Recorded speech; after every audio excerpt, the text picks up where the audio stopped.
Incredible Idaho. Our state really is something pretty special. Very few places in this country enjoy as many beautiful wild lands and wild game as we do. The people of this state made a commitment back in 1938. They passed this initiative to create a Fish and Game Commission for the purpose of protecting, preserving, perpetuating, and managing Idaho's wildlife. Hand in hand with preserving Idaho's wildlife comes the responsibility of preserving the wild places where these animals make their home. It's a big challenge, but Idaho's taken it to heart.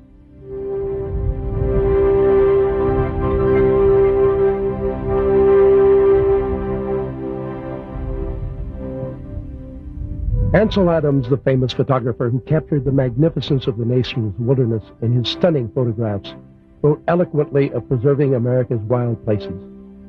He writes, "You must have certain areas of the world left as close to primal condition as possible. You must have quietness and a certain amount of solitude.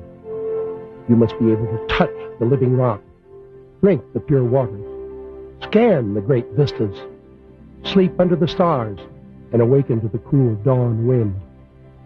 Such experiences are the heritage of all people." Perhaps no one feels that sentiment more strongly than the folks charged with the responsibility to preserve the wild animals and wild places that remain.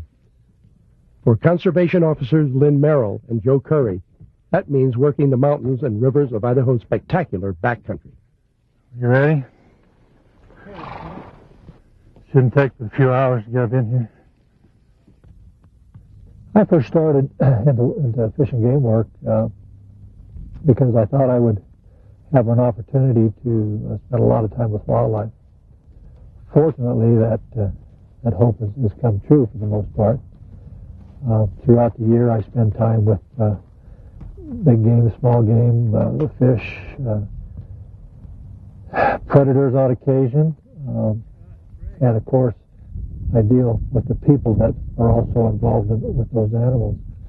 As a conservation officer, my role is to preserve and protect the wildlife, and I do that by making sure that people treat the wildlife with respect, follow and obey all the rules of the state of Idaho.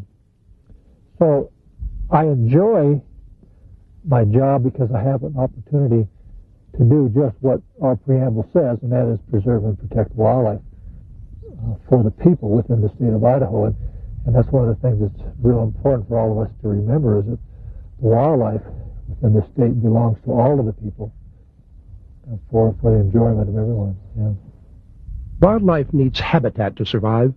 That means food, water, shelter, and space. Presently in Idaho, we have 3.8 million acres of designated wilderness. That is, land permanently set aside in its natural state by the Federal Wilderness Act of 1964. In addition, our state boasts another 11 million acres of roadless land, all areas that meet the habitat requirements of wildlife. But for the men and women who work to preserve and protect our wildlife, these vast reaches of backcountry can prove quite a challenge. You know, we had a situation here a couple of years ago where a fellow got in some elk over here and shot a few more than he was supposed to, left most of them there to rot.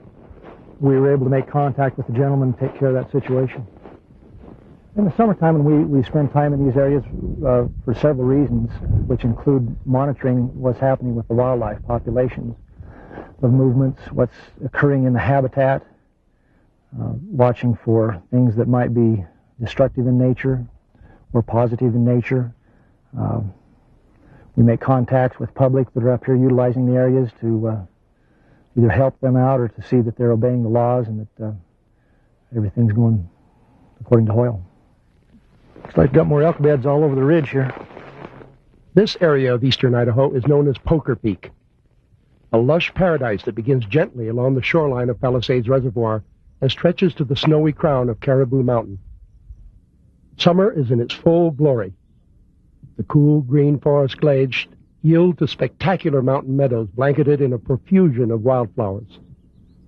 Lavender blue lupine, a daisy-like balsam root, bright red Indian paintbrush, the delicate pale bloom of phlox, snowbrush, serviceberry, chokecherry. Native plants not only pleasing to our senses, but important components of habitat for the many wildlife species that make this area their home. Oh, you're talking a myriad of animals here. As far as the game species, we're talking deer, elk, moose, bear. There's a variety of non-game species. We have predators, a lot of songbirds. There's just a tremendous amount of diversity up here in wildlife. Poker Peak, along with neighboring areas Bear Creek, Caribou, and the Palisades, are all candidates for wilderness designation. Places set aside in their natural state for future generations to enjoy. It seems, as daily life becomes more complicated, people have a need to seek out the solitude and peace that wilderness offers. Oh, I think about everything when I'm up here. I think about my family, the future, the past. I think about the little birds flying around.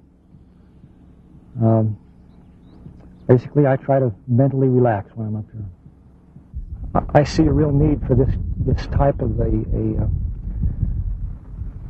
country to exist and to remain. People are clamoring from the cities to have an experience back in country like this all the time, and there's a real demand from the public to simply be back here. They enjoy it. They enjoy the solitude themselves.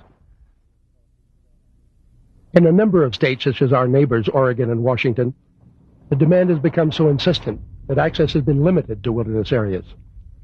So far in Idaho, aside from requiring permits to float on our wilderness rivers, we've managed to forestall any restrictions, but the real battle remains. My concern is that if many of the proposed wilderness areas are not kept as the way they are now,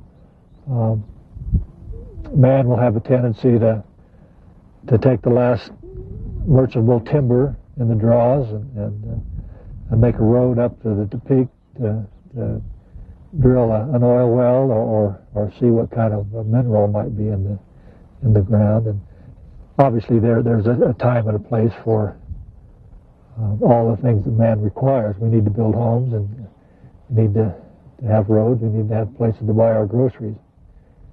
And that's fine, but those places need not to be here, and they don't need to be everywhere. We can maybe keep a bit of what we like to think America once was, and allow an opportunity for our children and our children's children to come and see that very thing, what once was, because we don't have much of it left.